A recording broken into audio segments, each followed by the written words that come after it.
Mesdames, Messieurs, soyez les bienvenus. Lorsqu'un nouveau cours commence, que l'on franchit ce seuil et que l'on prend place, rien ne semble avoir changé. Tout paraît identique dans cette salle, puis nous nous rendons compte que ce qui a changé, c'est nous, vous comme moi. Du temps a passé, nous avons vécu, appris, et nous attendons à ce qu'un nouveau sujet nous accompagne pendant les mois à venir, chaque semaine, 1 heure. Écoutons Ovide nous décrire cette condition et parler un peu de nous. Et puisque je vogue en pleine mer, ayant confié mes voiles au vent qui les gonfle, sachez que dans le monde entier, il n'y a rien qui persiste. Tout s'écoule et toute image formée est fluctuante. Le temps lui-même glisse dans son mouvement continu, non moins qu'un fleuve. En effet, les fleuves ne s'arrêtent pas plus que l'heure légère. La vague est poussée par la vague, la première étant poussée par celle qui vient et elle-même poussant celle qui la précède. Les instants fuient de la même manière et de la même manière ils se succèdent et ils sont toujours nouveaux. C'est vers d'Ovide, avec cette similitude entre le temps et les fleuves, dont l'image remonte à Héraclite et à Pythagore, nous introduit au sujet du cours, celui des métaphores dans le droit romain. J'ai hâte de vous en parler, car c'est un champ en partie nouveau pour moi également, même si j'ai souvent traversé ce champ dans mes recherches. C'est à la suggestion d'un jeune collègue, François Vaquet, que je dois d'en avoir fait le thème d'un cours. Des métaphores chez les juristes existent-elles vraiment dans un langage synonyme de précision et aussi d'obscurité sans éclat, bref, emblème de littérature grise, terme qui est par ailleurs une métaphore. Bien sûr qu'elles existent, je dirais même qu'elles sont indispensables précisément parce qu'il s'agit d'un langage technique qui doit représenter un monde qui n'existe pas en dehors de l'esprit des juristes et du législateur. Donc, il faut forger des concepts, trouver un nom à des figures qui n'en ont pas. La métaphore désigne une chose au moyen d'un terme qui, normalement, en désigne une autre. Et justement, comme la plupart des figures juridiques n'existent pas à l'état naturel, pour les rendre plus compréhensibles, il faut les rapprocher de ce qui constitue déjà notre expérience. La métaphore est une façon d'insérer l'indicible dans un cadre familier et d'essayer de le nommer et par ce biais de l'apprendre.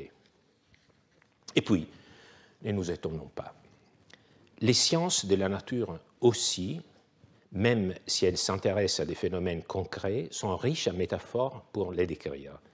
Nous avons tous entendu parler de la soupe primordiale, mélange de substances organiques et d'eau qui aurait donné origine à la vie sur Terre. En physique des particules, il y a la théorie des cordes où les particules ponctuelles sont représentées par des objets unidimensionnels assimilés aux cordes d'un violon. En cardiologie, on parle de souffle au cœur et en astronomie, des étoiles naines. Et les comètes ont des queues de plasma et de poussière. Autant d'expressions métaphoriques. Ces exemples nous montrent déjà que les métaphores ne sont pas seulement des expressions isolées, mais qu'elles englobent une pensée, elles présupposent et découlent d'un concept. Parfois, elles renferment des théories entières, comme dans le cas de la théorie des cordes, qui se veut probablement à tort, un modèle décrivant toutes les forces et toutes les formes de la matière. Une théorie qui a même inspiré un roman, Puissance des métaphores, qui naissent du langage pour expliquer la nature et qui, de la nature, reviennent ensuite au langage et à l'imagination. C'est pourquoi il me semble intéressant d'étudier les métaphores dans le langage des juristes romains. Car même en droit, les métaphores révèlent une pensée sous-jacente. Une pensée sous-jacente. C'est ça, c'est le cœur de ce cours. Une manière d'exprimer non pas une figure isolée, mais un ensemble de valeurs et des façons de concevoir la vie en société. J'insiste sur cet aspect. Il ne s'agira pas seulement de se laisser charmer par des expressions inattendues et bien trouvées. Ce n'est pas seulement le niveau stylistique qui est ici en jeu. De nombreux concepts juridiques sont structurés en fonction des modèles durables de pensée métaphorique observés dans d'autres domaines de l'expérience humaine. Ce sont ces modèles que je souhaite dévoiler avec vous. Cette exploration peut nous faire pénétrer très profondément dans la mentalité juridique et aussi dans le temps, c'est-à-dire remonter vers l'origine de notre propre façon de concevoir les droits qui est largement dépendante du langage romain. Comme toujours, mon propos est de nous donner les moyens de redécouvrir l'origine romaine de certaines de nos pensées et par cela nous ouvrir une marge de liberté par rapport à cette tradition. Car vous savez que lorsque l'on tait un secret concernant le passé, il va peser plus lourd sur la vie de ceux qui le refoulent. La relation du droit avec le temps peut être envisagée de différents points de vue. Si nous pensons à un système parlementaire, par exemple, à la réforme des retraites ou à la loi immigration, c'est comme assister en direct à la naissance d'un nouveau droit. Mais si nous nous plaçons dans une perspective de longue durée, il est presque impossible de déterminer quand le droit a commencé à exister. Une perspective de plus longue durée. Imaginons la Rome antique. Les 12 tables ont été publiées au 5e siècle avant Jésus-Christ, en 451-50 pour être précis. Nous pouvons considérer qu'il s'agit d'un moment de naissance. Cependant, les 12 tables étaient en partie une codification de règles et d'institutions déjà existantes. Il faudrait donc remonter plus loin pour trouver l'origine véritable du droit. Mais les documents se raréfient et puis cessent complètement. L'origine du droit s'enfonce dans la brume de l'histoire au début de la cité de Rome, peut-être même avant elle. Comment faire lorsque les documents manquent? Lorsqu'on n'a pas de narration, l'un des indices qu'on peut exploiter, c'est la langue. Ici même, au Collège de France, dans les années 60, Émile Benveniste a étudié le vocabulaire des institutions chez divers peuples descendants des Indo-Européens, dont les Romains. Qu'un peuple ancêtre commun a existé, cela a été confirmé ces dernières années par des études paléogénétiques. Son foyer originaire a été localisé à partir d'environ 3500 avant Jésus-Christ dans la région située entre l'Ukraine et le sud de la Russie. La paléogénétique a pu aussi retracer sa dissémination, la dissémination de ce peuple originaire dans l'espace eurasiatique. Dans la langue des peuples descendants de ce noyau proto-indo-européen résident des idées communes concernant les institutions, les droits, qui peuvent éclairer un stade très ancien. Le langage fait donc fonction de document. C'est aussi vers le langage que je vous propose de nous tourner cette année, mais dans une perspective bien évidemment différente, celle des métaphores, les métaphores du corps, plus exactement. Nous irons en quête de figures qui évoquent le corps pour parler du droit. Commençons par un exemple. Ces propos, on peut le lire dans les Instituts de Justinien. Il s'agit, comme vous le savez, d'un manuel de droit rédigé par cet empereur en 533 après Jésus-Christ, mais qui est une mosaïque de passages tirés des livres des juristes antérieurs. En l'occurrence, ce passage provient, selon toute vraisemblance, d'un ouvrage du juriste Martien rédigé vers 230 après Jésus-Christ, à l'époque dite classique, à peu près 3 siècles avant Justinien, qui l'a repris tel quel et placé dans ces instituts où nous le lisons. Mais l'esclave, ayant été manumi, ne perd pas sa tête parce qu'il n'avait pas de tête. Que signifie exactement ce propos? Tout cela semble un peu bizarre. Cette impression est en partie due au vocabulaire, en partie au contexte. Pour le dire autrement, cette étrangeté vient du fait que les Romains exprimaient parfois des idées qui ne sont pas les nôtres. Et c'est à ce moment, justement, que les anciens deviennent intéressants pour nous. Le juriste Marcien, l'auteur, disons, de ce passage, repris par Justinien, part en effet d'une règle implicite qu'il connaît, et ses lecteurs aussi, et qui constitue un cadre d'intelligibilité de ce propos. Pour nous, il faut l'expliciter. Partons du participe manumi. En latin, ce verbe désigne la libération d'un esclave. L'esclave sort du pouvoir de son maître. La règle implicite qui constitue l'arrière-plan de ce propos est que normalement, lorsqu'un individu change de pouvoir, sort du pouvoir de quelqu'un, entre sous le pouvoir de quelqu'un d'autre, ou se libère de tout pouvoir, dans ce cas, une transformation de sa condition juridique a lieu.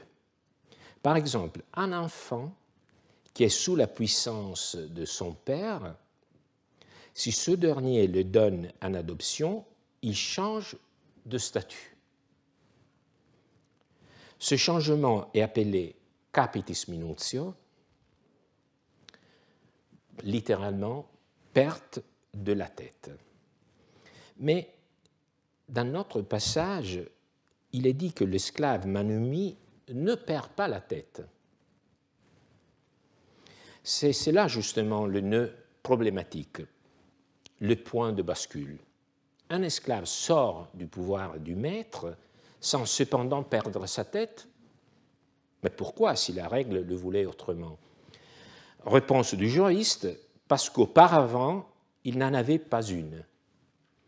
Avant d'être affranchi, l'esclave n'avait pas cette condition que les Romains appellent caput. Donc, sortant du pouvoir de son maître, il ne peut pas l'avoir perdu. Tout est alors question de savoir ce que signifie caput. Je n'ai pas l'intention de m'y arrêter maintenant, nous le ferons dans une autre séance. Disons que caput, dans ce genre de contexte, exprime une notion proche de ce que nous appelons aujourd'hui la personnalité juridique, sans la recouvrir exactement, car la notion de caput est aussi étroitement liée à l'appartenance à un groupe et à la structure potestative de la famille romaine. Donc, quitter ce groupe, c'est perdre ce statut, c'est perdre sa tête. Caput est ici une métaphore, ou pour être plus précis, une métaphore greffée sur une synecdoque. Nous voyons ici une statue de Septime Sévère, jadis au Metropolitan de New York, ensuite restituée à la Turquie et la tête gardée au Danemark, qu'on a longtemps cru appartenir à la même statue. Après la restitution du corps à la Turquie, les Danois ont commencé à dire que peut-être cette tête n'est pas vraiment celle de la statue.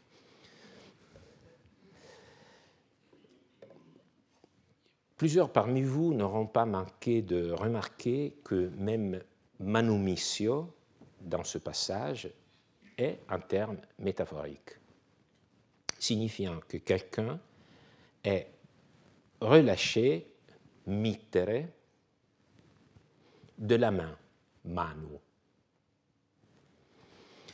Un esclave libéré, c'est comme si son maître le laissait s'en aller de ses mains, sans le rattraper. Mais il est tout aussi clair qu'ici, Manus n'indique pas que l'esclave était concrètement, physiquement, entre les mains du maître, mais bien qu'il était en son pouvoir. Et ce pouvoir est métaphoriquement appelé manus, main. Manumittere est donc renoncer au pouvoir sur l'esclave, qui devient un homme libre. Et vous voyez encore une autre métaphore, parce qu'il y a une libération d'un pouvoir imagé physiquement. Que la main soit un symbole de pouvoir n'est pas étonnant si l'on songe à la main de justice des rois de France, la pouce symbolisant le roi, l'index la raison et le majeur la charité, la foi catholique. Ainsi, ici, tout est figuré. Le mot servus, au fond, l'est aussi, car les Romains croyaient, non à tort, que servus venait de servare, préserver, c'est-à-dire que servus fait référence au fait que les prisonniers de guerre étaient capturés, mais pas tués, donc sauvés, préservés, ce qui est largement métaphorique, car la plupart des esclaves à Rome, les servi, n'étaient pas des prisonniers de guerre, mais des fils d'esclaves. Cela n'enlève rien au fait que ce terme métaphorique porte en lui l'idée pérenne que l'esclave est au pouvoir de son maître, comme l'est le captif capturé par le général victorieux à la guerre. Nous en voyons ici une représentation, un bas-relief, sur l'arc de Septime Sévère dans les forums de Rome. Ce que je veux dire, c'est que dans le mot servus, il y a au fond toujours cette image. Et c'est de ça que nous allons en quête dans ce cours cette année, de l'image qui est cachée derrière les mots qui sont imagés.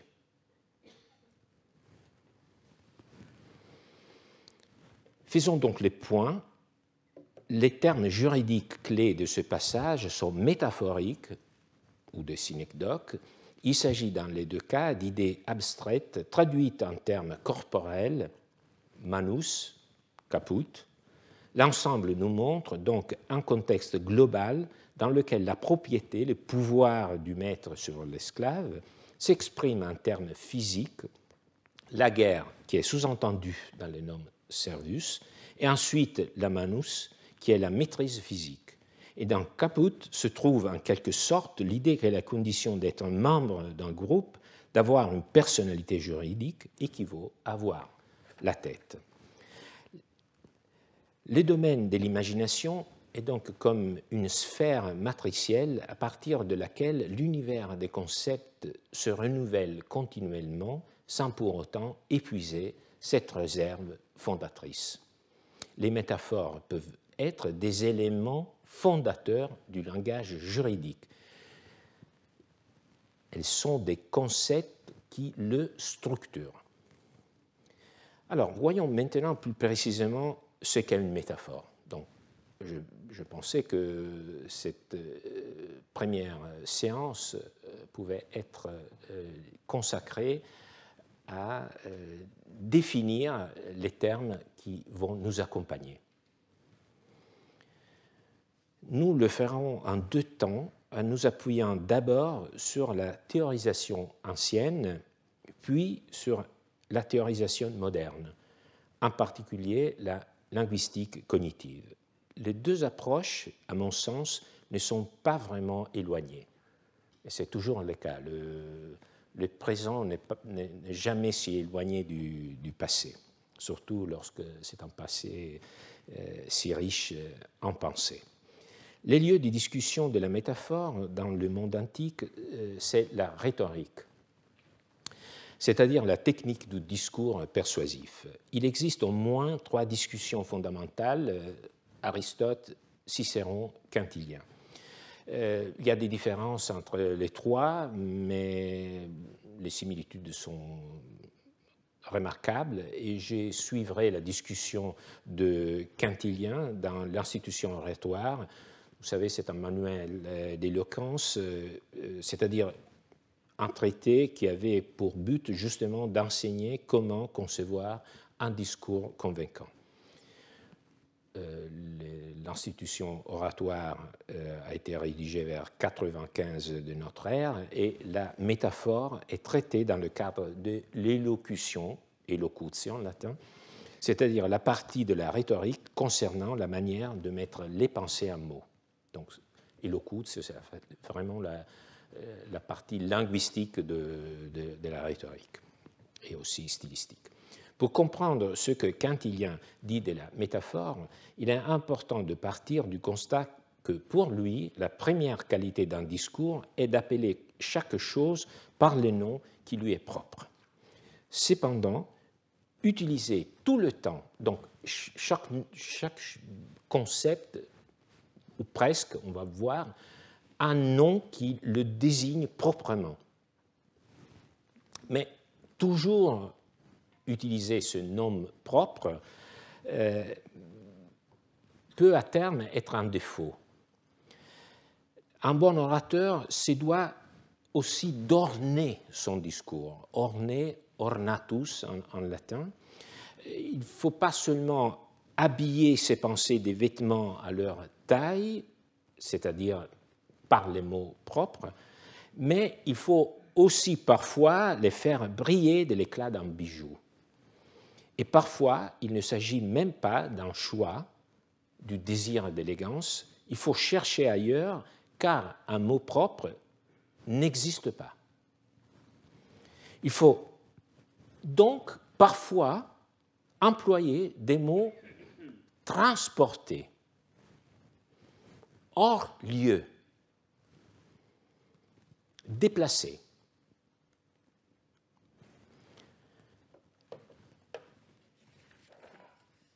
L'eutrope, dit Quintilien, est le transfert d'un mot ou d'une phrase de sa signification propre à une autre, avec adresse. Alors, cette définition s'appuie sur le verbe grec trepo, faire tourner, d'où le mot français tropisme. Il s'agit d'un déplacement, c'est un mot que j'aime, je ne sais pas pourquoi, j'ai un tropisme pour le tropisme. Il s'agit d'un déplacement d'une expression de son champ sémantique d'origine vers un autre. Mais il s'agit d'un déplacement qui doit être effectué à dessein, avec adresse, cum virtute.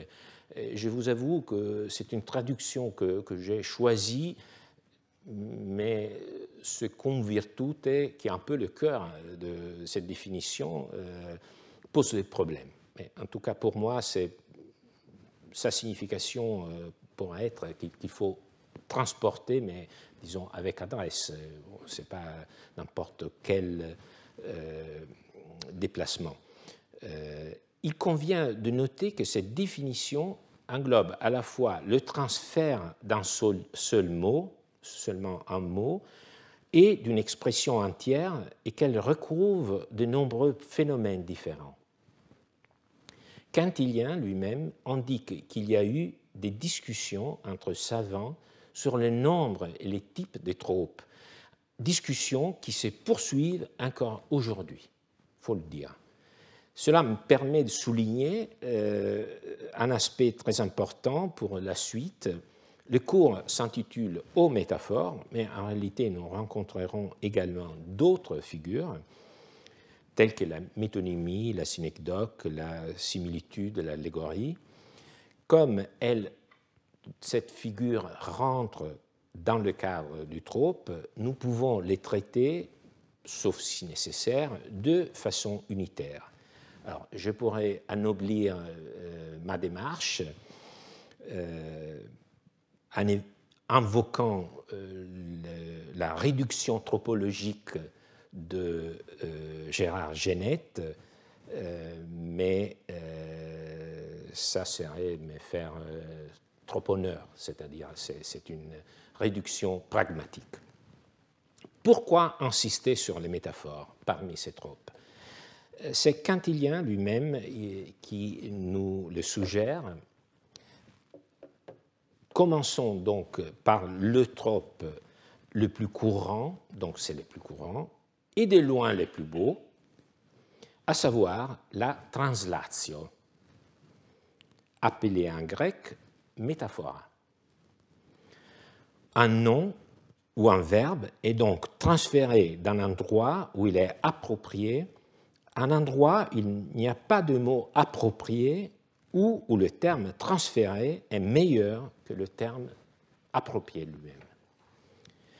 Alors, vous voyez, du point de vue étymologique, alors on pourrait disons, creuser un peu et se dire que nous sommes ici en face d'une opération logique de Quintilien. Il est en train de définir, et c'est une définition par notation, c'est-à-dire qu'il est en train de définir la métaphore en s'appuyant sur son étymologie. Et comme l'étymologie est une étymologie grecque, métaphérein, il traduit et il définit la métaphore par le verbe latin correspondant, par le mot latin correspondant, translatio, transferre, donc déplacer d'un endroit à un autre. Donc vous voyez que c'est la métaphore, quand Quintilien nous explique qu'est-ce qu'est une métaphore, il est en train de faire sortir du mot son contenu. C'est ça l'opération de définition.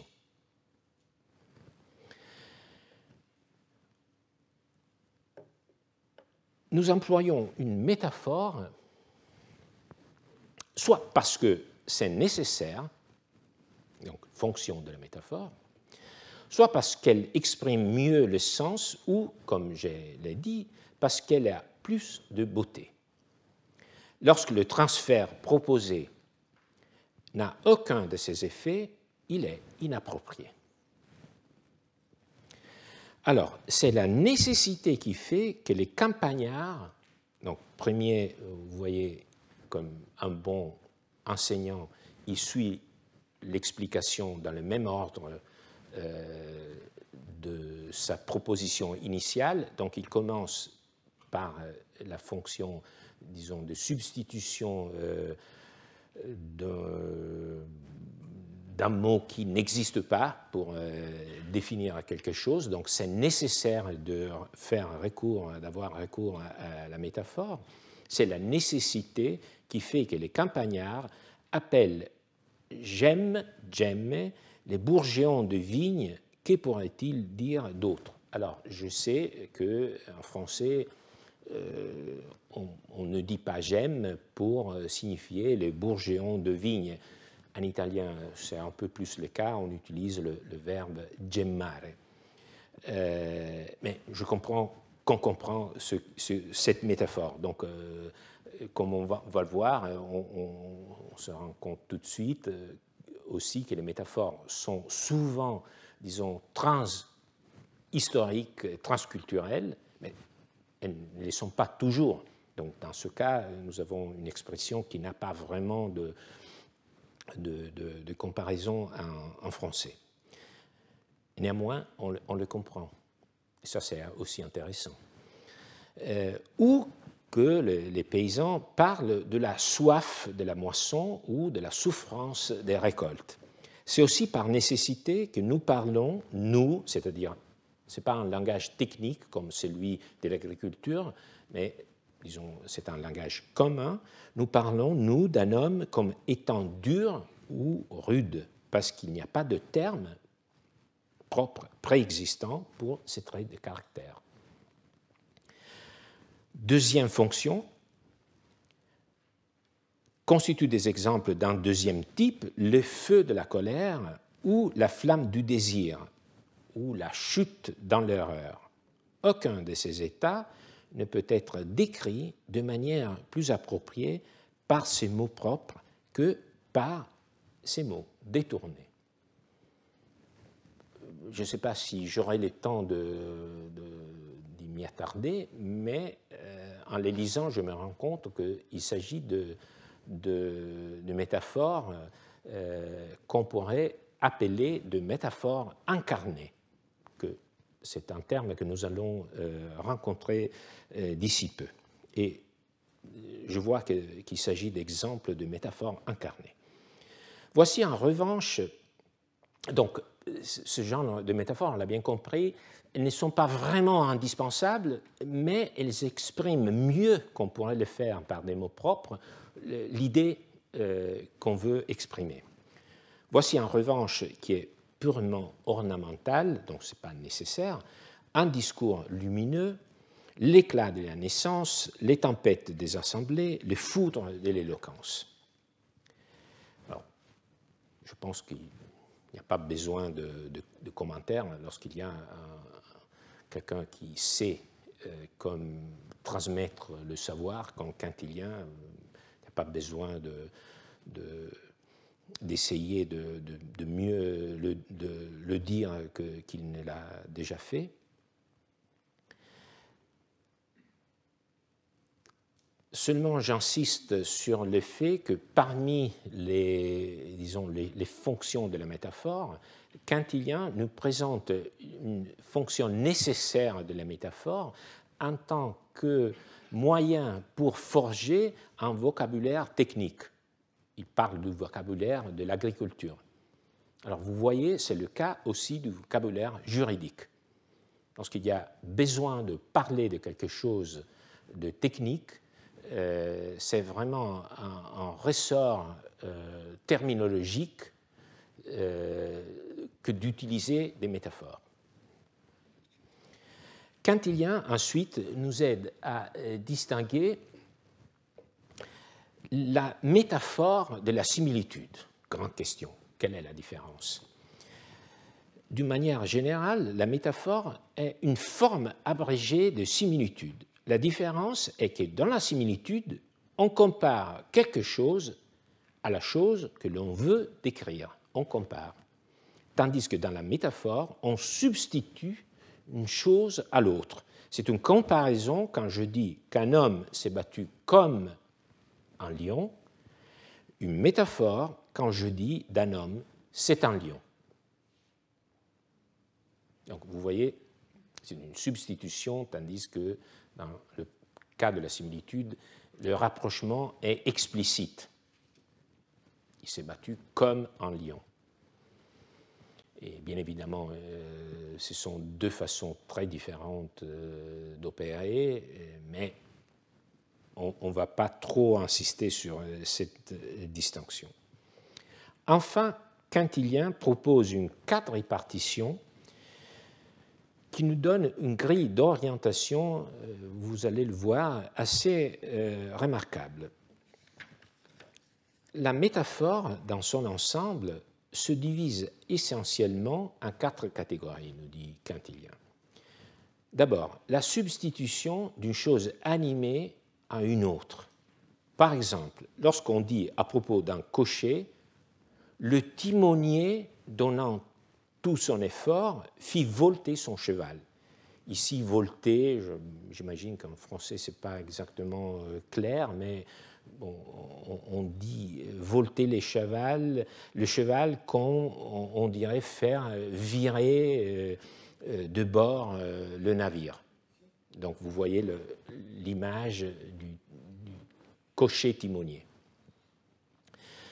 La substitution, deuxième forme de métaphore, lorsqu'il y a la substitution de choses inanimées à d'autres choses inanimées. Comme dans le propos « il lâche les rênes à sa flotte », où le mot « abenas », reine, est employé en substitution de « voile ». Donc, il y a substitution de quelque chose d'inanimé par quelque chose d'autre qui est aussi inanimé. Inanimé pour animé.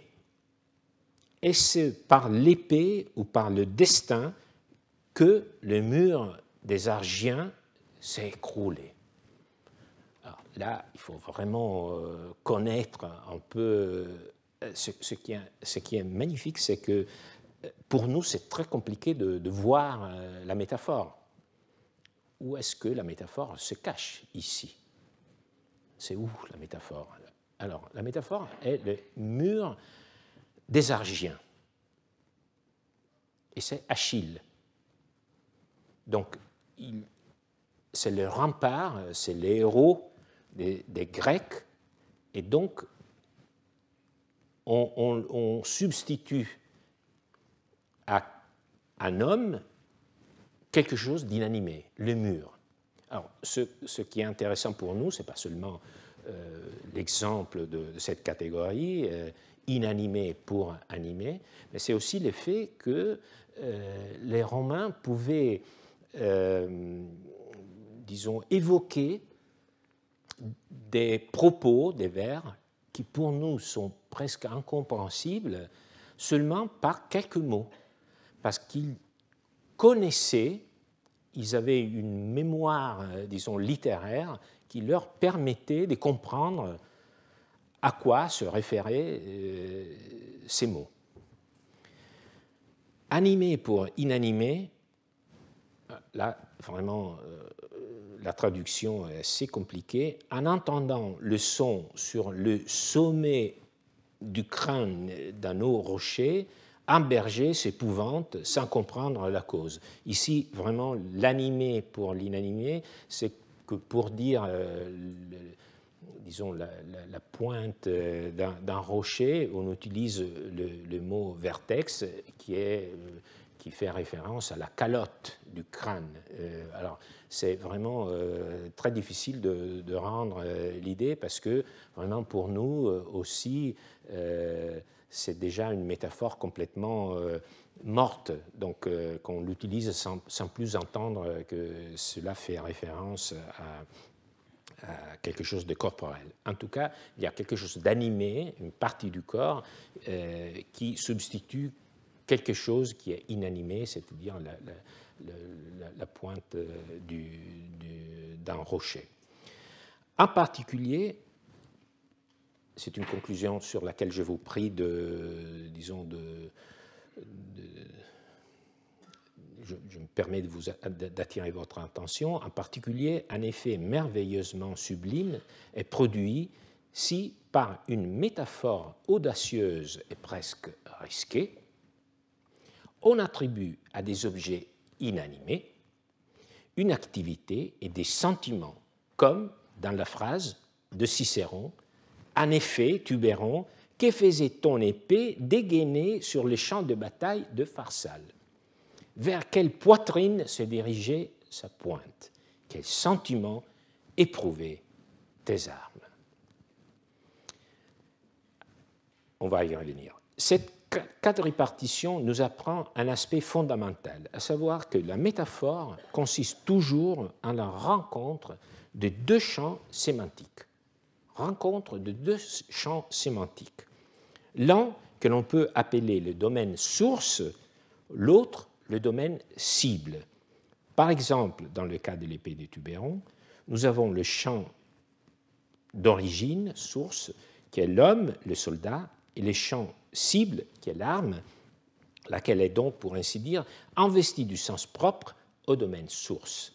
L'épée, et moi je dirais aussi inversement, donc ce n'est pas si important que ça, l'épée investit des qualités que l'on peut attendre d'un soldat courageux et dont Cicéron veut faire cruellement remarquer l'absence en Tubéron. Donc cette épée un peu inutile, c'est comme dire que Tubéron lui-même était complètement inutile et était vraiment un soldat lâche. Nous reviendrons sur cet aspect dans un instant, mais écoutons maintenant une dernière considération de Quintilien. Il s'agit à la fois d'un don, la métaphore, que la nature elle-même nous confère et qui est donc utilisé même par des personnes sans instruction et inconsciemment, et en même temps d'une expression si effrayante et brillante qu'elle resplendit par sa propre lumière, même dans le discours le plus éclatant. Alors, Premier constat, comme on l'a déjà vu, la métaphore est souvent associée à la lumière. Deuxième remarque, pour Quintilien, la métaphore est certes une ressource typique de l'orateur expert, donc quelque chose que l'on apprend, une technique. C'est pour ça qu'il en parle dans la rhétorique, parce que la rhétorique, c'est l'art, la technique du discours convaincant. Donc, il veut enseigner comment mieux utiliser la métaphore pour convaincre. Et donc, c'est une technique, ça appartient à la technique. Mais la métaphore, c'est avant tout une façon de s'exprimer qui nous vient de la nature, même sans le vouloir. Alors, cela semble trivial, mais cela anticipe de près de 2000 ans une avancée radicale, celle qui porte le nom de linguistique cognitive. Alors, regardons ce graphique tiré de Google Ngram. Il montre la fréquence du mot métaphore dans les textes francophones.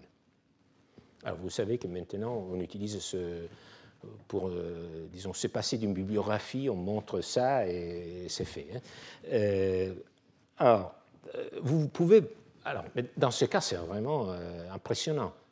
Vous voyez qu'à partir, autour des années 70, la fréquence monte en flèche. C'est vraiment en tournant.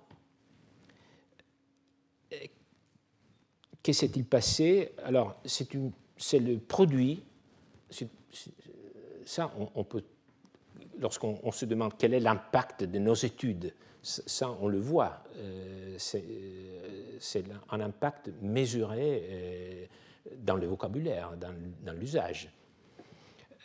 Alors, qu'est-ce qui s'est passé? Une série d'études, notamment aux États-Unis, sans pourtant oublier la France, par exemple l'essor de la nouvelle rhétorique en France. Alors, je citerai l'étude, le livre de Max Black en 1962, mais surtout le livre de George Lakoff et Mark Johnson de 1980. Le livre s'intitule Metaphors We Live By, bien traduit en français par Les métaphores dans la vie quotidienne. Comme l'avait dit Quintilien, Lakoff et Johnson se rendent compte qu'une grande partie de la façon dont nous nous exprimons est métaphorique. C'est ça que je disais. Bon, la remarque de Quintilien qui disait c'est une technique, mais c'est aussi quelque chose qui vient de la nature, ce n'est pas du tout trivial, parce qu'il a fallu 2000 ans pour vraiment recommencer de ce constat et, disons, repenser le champ et la fonction et même la nature de la métaphore. Donc, les deux savants se rendent compte qu'une grande partie de la façon dont nous nous exprimons est métaphorique. Il ne s'agit en aucun cas d'un cantonnement, un discours élégant. Il y a plus, c'est une façon de nous exprimer qui détermine la manière dont nous comprenons le monde, un instrument cognitif. Ce sont, disent-ils, des images organisatrices. Donc, encore une fois, vous voyez où mon discours s'oriente, vers quoi mon discours s'oriente, c'est-à-dire je suis intéressé, par les biais des métaphores, de comprendre les concepts organisateurs qui sont la matrice des métaphores. Alors, les métaphores qui retiennent l'attention de Lakoff et Johnson sont justement celles dont Quintilien nous dit que sont les plus naturelles, celles que nous employons tous les jours. Prenons l'exemple classique. Le temps, c'est de l'argent. Cela implique de concevoir la notion abstraite de temps comme une substance que l'on peut, par exemple, économiser, gaspiller, perdre, que l'on peut aussi donner. Cette idée de fond s'est traduite par un grand nombre d'expressions. Tu vas gagner du temps, ne me fais pas perdre mon temps, il faut savoir organiser son temps. Alors, vous voyez, c'est important ce passage, ce sont toutes des métaphores, même si nous ne les ressentons pas comme telles, d'abord. Donc, nous les utilisons, mais sans vraiment... Parce qu'on comprend, le temps c'est de l'argent, on comprend, c'est presque un proverbe. Mais lorsque nous disons ne me fais pas perdre mon temps, on n'a pas l'idée, le sentiment qu'il s'agit d'une métaphore. Ce n'est pas seulement une métaphore, c'est une métaphore qui a sa matrice dans cette image, dans cette métaphore conceptuelle, les temps, c'est de l'argent. Alors,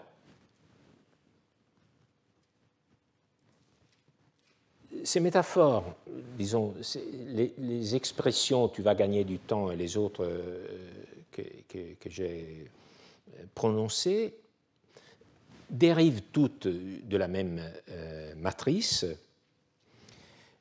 Et donc, cette matrice constitue ce que les linguistes appellent métaphore conceptuelle. Celle-ci correspond à l'interaction entre deux concepts, un concept source et un concept cible, un domaine cible, argent, temps. Alors, une telle relation entre source et cible n'implique pas, bien évidemment, que tout ce qui est lié à la notion d'argent est transféré au temps. C'est ça, disons, le secret de la métaphore. Il n'y a pas un transfert complet de ce qui est lié au champ source au domaine cible.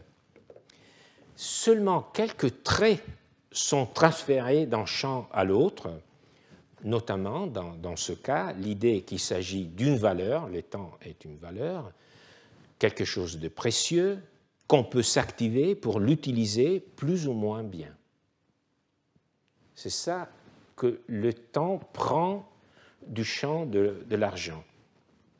Alors, ce genre d'idée de fond, de métaphore conceptuelle, répond d'habitude à notre besoin d'attribuer une forme à quelque chose qui ne l'a pas. Donc, normalement, il s'agit d'un champ plus concret qui donne ses idées et sa forme à un champ plus abstrait et normalement plus complexe. Donc, normalement, disons, le champ source est mieux défini par rapport à celui qui est le cible. Alors, nombre de ces métaphores se retrouvent dans plusieurs langues. J'ai déjà évoqué cet élément. Par exemple, celle qui met en relation le temps et l'argent n'est pas une invention moderne. Normalement, on dit que c'est Benjamin Franklin qui l'aurait inventé et en lien avec le capitalisme. Mais en réalité, elle était déjà exprimée par Antiphon. Cette diffusion des mêmes métaphores nous fait faire un pas en avant.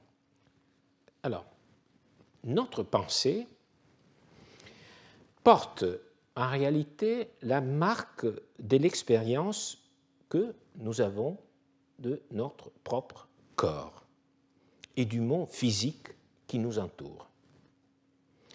Appartenant à une même espèce, les humains font à cet égard, indépendamment de leur culture, une expérience comparable sur beaucoup de points, d'où l'importance sans doute universelle, par exemple, de la verticalité, de l'orientation avant-arrière, ou encore de l'opposition intérieure-extérieure, à partir de notre propre corps, bien évidemment. Alors, l'expérience qui est faite, entre autres, le bébé, de la chaleur physique dans les bras de ses parents, entraîne par exemple la métaphorisation d'une relation affective en termes de proximité et de chaleur, d'où nos salutations chaleureuses. Lakoff et Johnson appellent ce genre de métaphore orientationnelle, résultant pour l'essentiel de notre configuration de primates bipèdes qui donne en particulier une importance particulière à la verticalité, à la position haut-bas. Le bonheur est en haut, la tristesse en bas. Remonter les morales, il est déprimé. L'élite est en haut, la masse est en bas. Métaphore, chute de prestige, l'échelle sociale, ascenseur social. Donc vous voyez que c'est notre expérience corporelle qui engendre un certain nombre de métaphores. Alors, il en existe une autre type qu'on qualifie de métaphore ontologique. Alors, je sais qu'il s'agit de beaucoup de concepts, et je pense que c'est un peu un devoir lorsqu'on commence un cours de vous donner les points de repère. Seulement, j'espère de vous les avoir donnés d'une façon linéaire, au moins qui ne soit pas trop compliqué. Alors, métaphore ontologique. Elle répond à notre besoin de chosifier et parfois de personnifier les abstractions pour mieux les appréhender. Par exemple, l'inflation dévore notre épargne. Donc vous voyez, nous donnons un corps à l'inflation et aussi une attitude. Elle dévore notre épargne. Et les métaphores ontologiques et orientationnelles peuvent se cumuler. L'inflation est en train de faire baisser notre niveau de vie. Enfin, il y a des métaphores structurales. Nous les connaissons déjà. Elles consistent en une association entre un domaine cible abstrait et complexe et un domaine source bien défini. Alors, le choc entre les deux domaines, entre les deux champs, est très productif. Nous avons déjà considéré l'image, le temps, c'est de l'argent, mais il existe aussi l'amour, c'est un voyage. Ce qui est intéressant, me semble-t-il, c'est que dans ce dernier cas, on n'est pas vraiment conscient de l'existence de cette métaphore mère, de cet archétype. Alors, c'est pour ça que j'ai mis un astérisque, une étoile, lorsqu'il n'y a pas vraiment l'expression. On a l'expression « le temps, c'est de l'argent », mais on dit presque jamais l'amour, c'est un voyage. Ça, c'est la matrice, c'est l'image, c'est la métaphore conceptuelle, justement. Néanmoins, l'idée l'amour est un voyage est une matrice qui produit bien des expressions. Nous sommes dans une impasse. Ce sera un nouveau départ. Nous ne pouvons plus revenir en arrière. Mais ce n'est pas seulement une façon de s'exprimer, c'est aussi un modèle qui nous oriente aussi dans nos comportements, nous fait vivre l'expérience de l'amour en tant que parcours. Nous aurons d'autres occasions de revenir sur cette théorisation, mais je pense que vous avez compris l'intérêt d'explorer les textes des juristes romains en quête non seulement de métaphores comme expression, mais comme image en arrière-plan, vecteur d'idées structurantes, parfois inaperçues, mais toujours en activité. Dorénavant, chaque fois que nous rencontrerons une métaphore dans le droit, nous saurons qu'il faut aller voir derrière parce qu'elle révèle une manière de voir, disons, elle nous donne accès aux idées fondatrices du droit.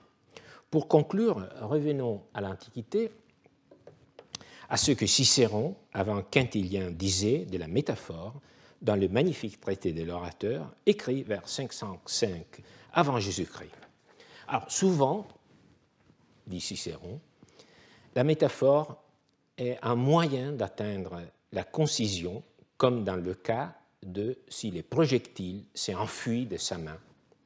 Plusieurs mots propres ne pourraient pas rendre d'une manière plus vive que ne l'est fait une seule expression figurée le caractère non prémédité du lancement du trait. Alors, Cicéron évoque ici de façon incomplète une norme de la loi des 12 tables.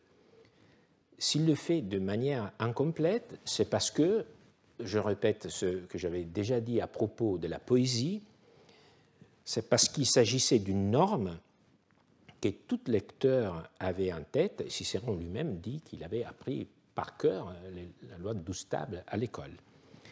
Et donc, tout lecteur aurait pu compléter presque automatiquement cette citation, comme nous le faisons avec un proverbe laissé en suspens. Alors, la norme est celle que vous voyez dans la suite. Je vous la présente dans l'édition qui fait référence de Michel Ambert, et nous avons l'honneur d'avoir l'auteur ici même. Si le projectile s'est enfui de sa main, plutôt qu'il ne l'a lancé, que l'homicide offre un bélier de substitution. Ça, c'est la norme des 12 tables complétée. Alors, vous voyez la différence. Cicéron et ses lecteurs avaient en tête ce vers de la loi de 12 tables, tandis que nous, pour nous, c'est un travail de reconstitution. Alors, vous voyez la différence, quelle est disons, le poids de ce voyage dans l'Antiquité. C'est une norme pour le cas d'homicide involontaire.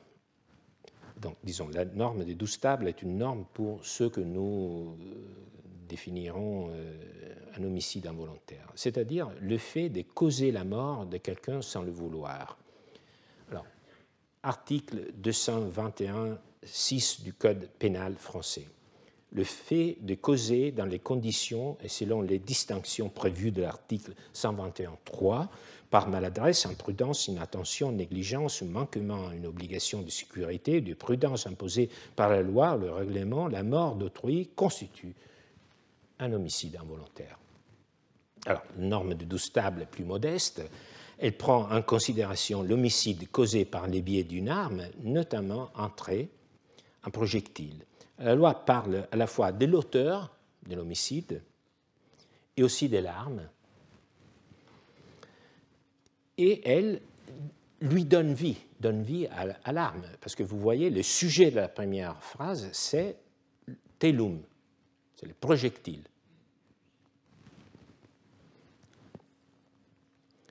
Si le projectile s'enfuit de sa main plutôt l'homme ne l'a lancé. Alors, la norme tire les conséquences de cet événement fortuit. L'homme ne sera pas puni, il ne payera pas par son corps la mort du corps d'autrui, mais il pourra expier le fait par le sacrifice d'un bélier en substitution. Cela nous fait remonter une époque où, évidemment, on ne recourait pas à des idées abstraites pour dire le droit. Si on fait la comparaison avec l'abstraction de l'article du Code pénal français, c'est complètement évident. On n'utilise pas des mots abstraits. On restait très proche de la réalité. La réalité, c'est peut-être trop vite dit. L'homicide involontaire n'est pas un objet qui existe en nature. Il n'existe que si l'on nomme. Et les 12 tables l'ont nommé par les biais d'une métaphore. Je conclus. Cet exemple nous est rapporté par Cicéron. Mais vous vous souvenez que Cicéron, selon Quintilien, avait utilisé une métaphore pour parler de l'épée de Tubéron, soldat peu courageux, empruntant à son épée les traits de quelque chose d'animé. Je pense que vous vous en souvenez. Ne s'agit-il pas de la même opération effectuée par les 12 tables? Et peut-être que Cicéron, en construisant sa métaphore de l'épée des Tubérons, avait en sa mémoire profonde justement cette norme des 12 tables. Alors, c'est une autre façon de nous montrer à quel point les métaphores influent sur notre pensée et nous permettent d'explorer l'Antiquité. Pas seulement le champ juridique, mais les champs du discours, d'autres discours qui l'entourent. Les métaphores sont des voiles, à la fois des voiles qui cachent des idées et des voiles pour traverser la mer de l'histoire. Je vous remercie.